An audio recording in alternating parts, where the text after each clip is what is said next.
Jetsin has become a powerhouse in Sabah, driven by a clear vision, remarkable achievements, and a deep commitment to the community. Today, we'll explore what makes this company stand out, from its inspiring beginnings to its exciting plans for the future. Let's dive in to see how Jetsin is shaping Sabah's landscape, one milestone at a time.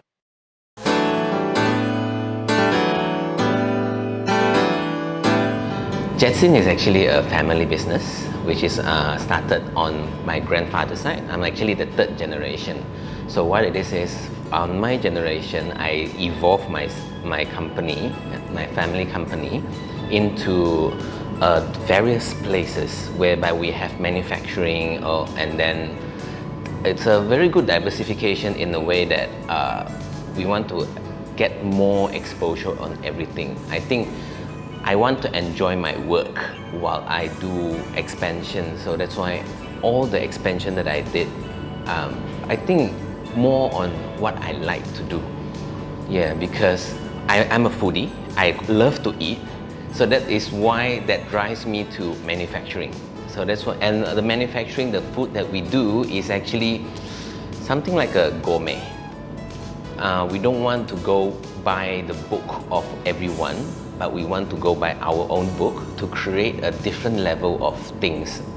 So let's say we want to bring the Sabah flavor and into frozen food, frozen halal, so that we can bring this to the plate outside of Sabah, which this is what I wanted to do, to share good food and then to do a lot of different things at the same time. So at this moment, we actually have subsidiaries. We actually formed subsidiaries this year on media also. We have one of them is actually media. So because previously I'm an actor, so that's why I like doing all this media, like storyboard, so and doing some launching video, TikTok video. But I'm not the actor. I'm trying to train a new bunch. But this one is this year's. So that's why we will be evolving more and more, because we have to go by the whole big environment, but it doesn't move away from our integrity, authenticity on our food and halal.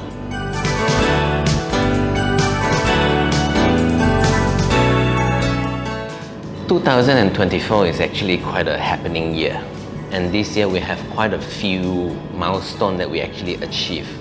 One of them is actually exporting. So our Abang J satay is only a satay. Our signature product is actually now in 33 outlets of AEON in West Malaysia. Launched by Yang Amat Mulia, Tunku Mariams, I think in September. So that is one very big milestone for our company, because it is the first that we actually export out of Sabah, and then actually bringing Sabah flavor to a different country, or not different country, different area. It's just that this started last year, where we have the mihas in the exhibition. It triggers me that I really want to push is because of one of the comment that I received.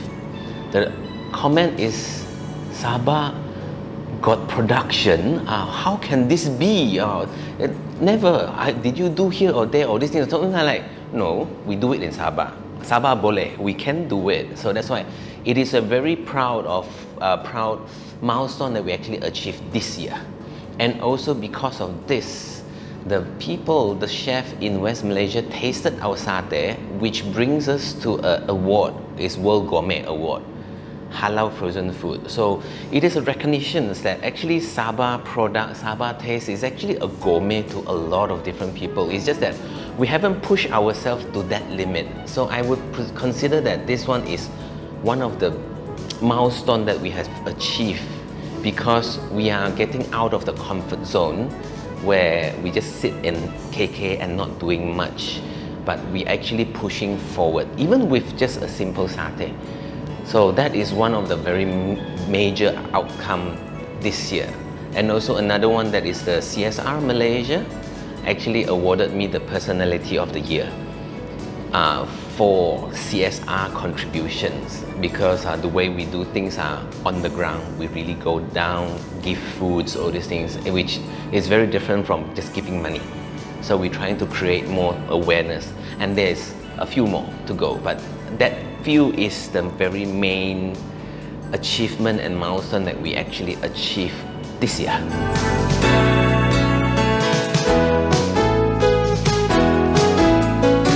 Jetsin, we hold by the integrity of halal food.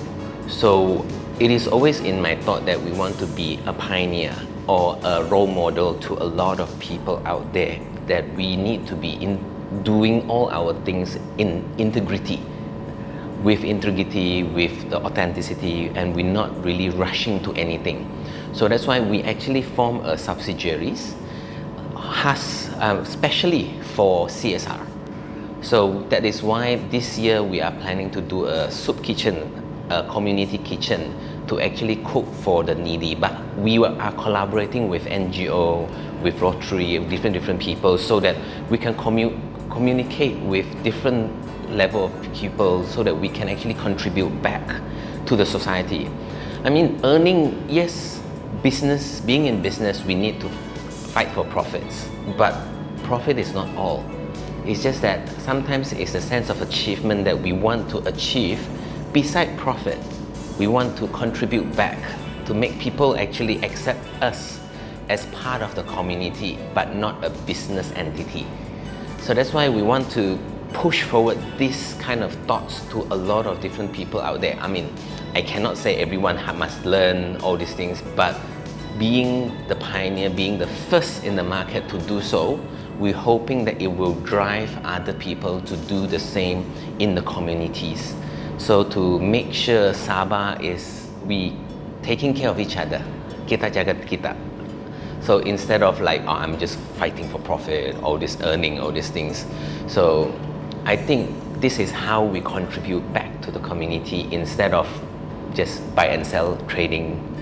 But by using the Abang J brand, pushing it to West Malaysia and hoping that we can push to the world, I want to expose everyone, where is Sabah? Everyone need to know Sabah is actually a great place.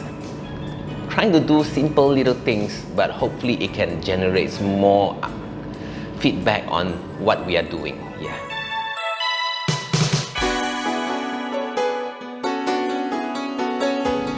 I believe the key factors that are over the year why we grow so much is that I break away from the conventional family kind of business kind of organization chart, whereby everyone is the same. I try to see the shine, the bright side on everyone. So I'm actually down to the ground. I mix with all the staff. We are like part of the big family. Of course, when you do wrong, I will just, but I teach us instead of I yell.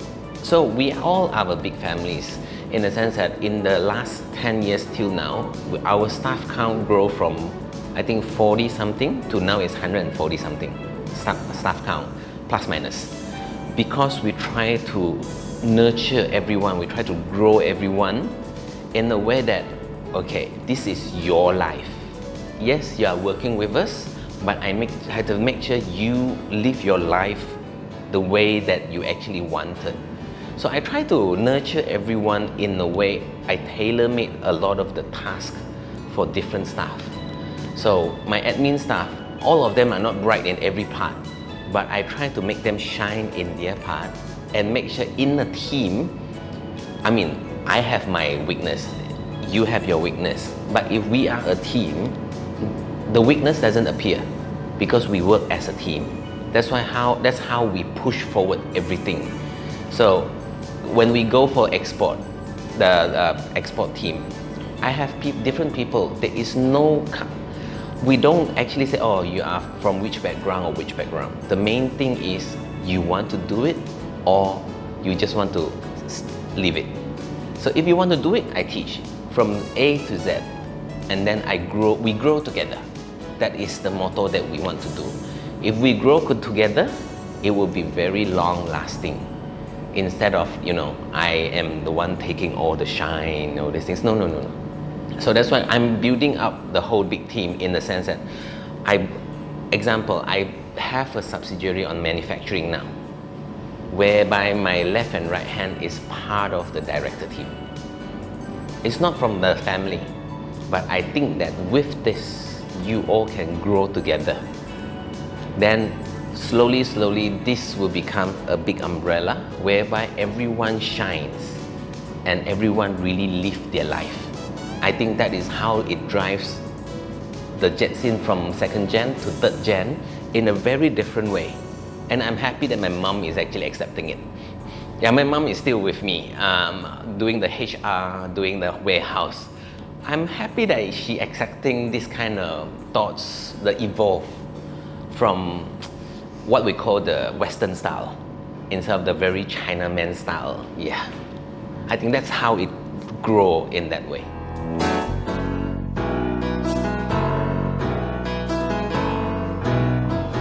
Future plans, very interesting in the way that the market is ever evolving.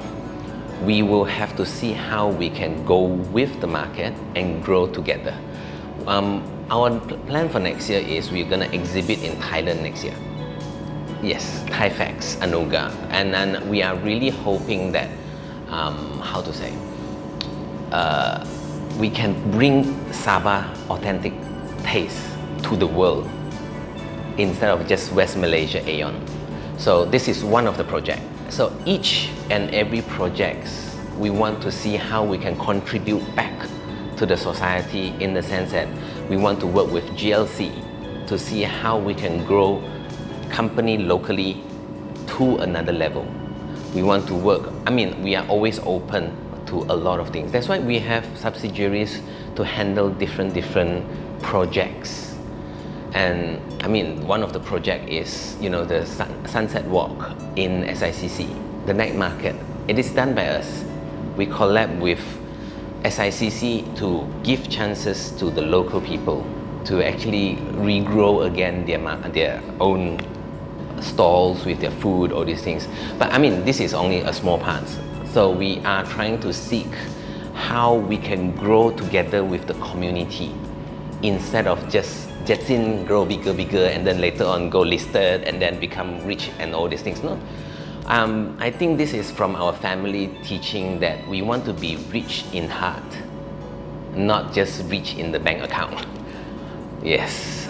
So in future plan, we just try to see how we can help with the communities so that we can bring the communities back to where we are before COVID or even better.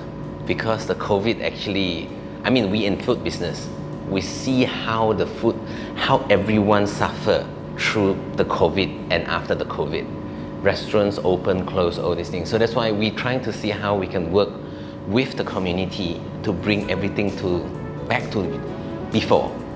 Because with Sabah as a whole better, it is better for the next generation. That's what we're trying to do. So this is what we aim for. Not to say very noble or whatsoever, but we're trying to be there to help grow together with the community. I think that's how we try to. So that's why I can't say what we are trying to do in future, but this is our direction.